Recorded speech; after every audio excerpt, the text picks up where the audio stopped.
ముస్లిం minority MLC సీటును ఉత్తరాంధ్ర ముస్లిం నేత Telugu Desam party రాష్ట్ర ప్రధాన కార్యదర్శి ఎండి నజీర్కు కేటాయించాలని విశాఖలో ముస్లింలు కోరుతున్నారు.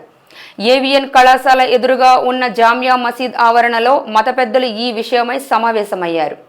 ఈ సందర్భంగా మత పెద్ద షేక్ సిరాజ్ మాట్లాడుతూ విశాఖ జిల్లా జనాభాలో 2వ స్థానంలో ఉన్న ముస్లింలకు చట్టసభలలో సరైన ప్రాతినిధ్యం ప్రధాన రాజకీయ పార్టీలు కల్పించకపోవడం వల్ల ముస్లింలు అన్ని రంగాల్లో వెనుకబడి ఉన్నారని ఆవేదన వ్యక్తం చేశారు. తెలుగుదేశం పార్టీ అభివృద్ధికి కృషి చేయడంతో పాటు ముస్లింల సమస్యల పరిష్కారం కోసం చిత్తశుద్ధితో పాటుపడుతున్న ఎండి నజీర్కు ఎమ్మెల్సీ సీటు కేటాయించాలని, ముస్లింలకు రంజాన్లో ఇచ్చే తోఫాగా ఎమ్మెల్సీ సీటుని ఇవ్వాలని కూటమి ప్రభుత్వాన్ని కోరారు.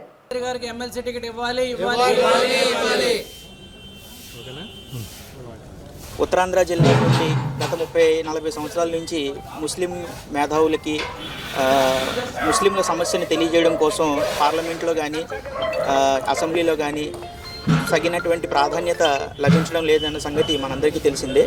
ఇటువంటి పరిస్థితుల్లో మన ఉత్తరాంధ్ర నుంచి ఇప్పుడున్న పరిస్థితుల్లో నజీర్ గారికి ఎమ్మెల్సీ టికెట్ ఇస్తే మా యొక్క సమస్యల్ని ముస్లిం సమాజానికి సంబంధించినటువంటి సమస్యల పరిష్కారం కోసం మేము ఆయన దగ్గరికి వెళ్తే మా సమస్యలు పరిష్కారం అవుతాయని చెప్పి మేము ఆశిస్తున్నాము. ఇటువంటి పరిస్థితుల్లో ముస్లింల యొక్క సాముదాయక సమస్యల్ని తెలియజేసేటువంటి ఒక గొంతుక మనకి అసెంబ్లీలో కావాల్సినటువంటి అవసరం ప్రస్తుతం ఉంది.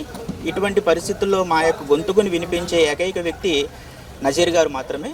కాబట్టి మేమంతా ముక్తసరిగా మేము చెప్పేది ఏంటంటే, మేమంతా కూడా ఒక ప్లాట్ఫామ్ మీదకి వచ్చి ముస్లిం సమాజం ఈరోజు శ్రీ నారా చంద్రబాబు నాయుడు గారిని మేము విజ్ఞప్తి చేస్తున్నది ఏంటి అంటే, ఆయనకి ఎమ్మెల్సీ టికెట్ ఇచ్చి ఆయన్ని ముందుకి ప్రోత్సహించాల్సినటువంటి అవసరం ఎంతైనా ఉంది. ఎందుకంటే ముస్లింలకి సరైనటువంటి ప్రాధాన్యత లభించినటువంటి ప్రస్తుత తరుణంలో ఆయన్ని ముందుకు నడిపిస్తారని చెప్పి మా యొక్క గొంతుకుని అసెంబ్లీలో వినిపించేటువంటి అవకాశాన్ని మాకు ఇస్తారని చెప్పి మేము ప్రభుత్వాన్ని కోరుతున్నాం.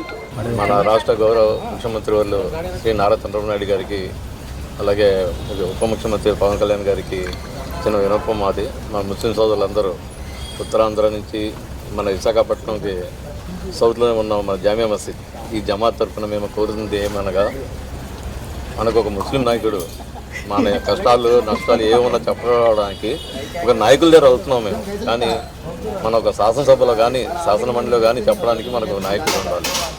మనం గతంలో చూస్తే 94లో ఒక ఎమ్మెల్యే సీట్ ఇచ్చారు. అక్కడి నుంచి 30 సంవత్సరాలు అడిగిన ఒక సీట్ చేయదు మనం. ఈసారి మనం 30 సంవత్సరాల నుంచి పార్టీ కోసం ఎంతో కష్టపడి మన గత 2014 ఎలక్షన్లో కూడా ప్రతి ఇంటింటికి వెళ్ళి డోర్ టు డోర్ వెళ్ళి మన విశాఖపట్నంలో అంతా వేరే ప్రభుత్వం వచ్చిన 4 ఎమ్మెల్యేని నిల్చున్నారంటే అది నజీర్ భాయ్. ఆయన డోర్ టు డోర్ తిరిగేసి ఈ యొక్క ఓట్ బ్యాంక్ తీసుకొని మనం గెలిపించారు. అలాగే ఇదే సందర్భంలో మళ్ళీ మన 24లో కూడా స్టార్ట్ ఎలక్షన్లోని కూడా అతను ఉత్తరాంధ్ర విశాఖపట్నం కానీ శ్రీకాకుళం జిల్లా కానీ తూర్పుగోదావరి జిల్లా కానీ ఏ జిల్లాకైనా మన ముస్లిం క్యాడర్ దగ్గర వెళ్ళి మన ముస్లిం ఓట్ బ్యాంక్ని ఒక రేంజ్కి, మన రేంజ్ ఎంత తక్కువ ఉండేదో చాలామంది వారు తెలుగుదేశంకి ఆ రేంజ్ని పెంచుకొని ఓట్ బ్యాంక్ని ఒక విధంగా తీసుకొచ్చిన నాయకుడు మన నజీర్ భాయ్. మేము అందరూ ఒకటే కోరుతున్నాం, ఆయనకు ఒక ఎమ్మెల్సీ సీట్ ఇస్తే ఆయన వెళ్ళి మన శాసనమండలిలో శాసనసభలో కానీ మా కోసం గతంలో మాకు ఏ ఇబ్బందులు ఉన్నాయో అవన్నీ పట్టుకొని ఆయన మాకు న్యాయం చేస్తారు. ఒక శాసనసభలో ఆయన మా గురించి గలం ఇప్పుతారని కోరుకుంటున్నాం.